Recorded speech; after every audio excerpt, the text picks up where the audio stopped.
नमस्कार मित्रांनो, व्हिडिओ आवडला तर व्हिडिओला लाईक आणि चॅनलला सबस्क्राइब करायला विसरू नका। आज या व्हिडिओमध्ये रिंकू राजगुरूचा कृष्णराज महाडिक यांच्याबरोबरचा फोटो पहिला व्हायरल झालेला होता। त्याबद्दल आता रिंकू राजगुरूने स्पष्ट मत दिलेले आहे, त्याबद्दल जाणून घेऊया आजच्या व्हिडिओमध्ये। सैराट चित्रपटातील आर्ची म्हणजे रिंकू राजगुरू प्रचंड लोकप्रिय आहे।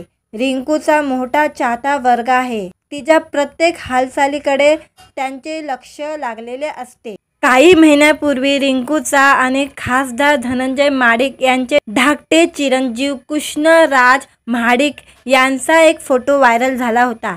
त्यानंतर सोशल मीडियावर एकच चर्चा रंगली होती। करवीर निवासिनी श्री महालक्ष्मी अंबाबाई मंदिरात काढलेला या फोटोमुळे दोघांच्या खास नात्याबद्दल बोललं गेलं होतं।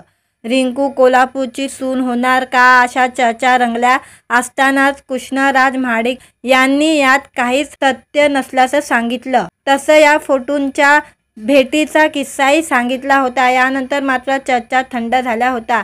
आता इतक्या महिन्यांनी रिंकूनं यावर भाष्य केलेले आहे। काय म्हणाली रिंकू? रिंकू राजगुरू म्हणाली की खरं तर मी हा फोटो शेअर केला नव्हता। आपण कुठेही जातो तिथे फोटो काढले जातात, तसा हा फोटो काढला होता। त्यांच्या टीमने शेअर केला होता। हे खरं तर रोजच घडणारं आहे। माझ्यासाठी हे सगळं काही नवीन नाही आहे। त्याची इतकी चर्चा आणि भाऊ करण्याची गरज नाही आहे। सकाळशी बोलताना तिने हे सांगितले।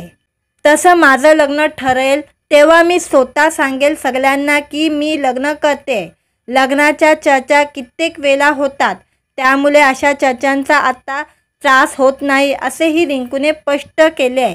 काय म्हणाले होते कृष्णराज महाडिक? फोटोवर बोलताना कृष्णराज महाडिक म्हणाले होते की आम्ही एकमेकांचे चांगले मित्र आहोत, पण सगळ्यांना वाटतं तसं काही नाही आहे। मित्रांनो, व्हिडिओ आवडला तर व्हिडिओला लाईक आणि चॅनलला सबस्क्राइब करायला विसरू नका।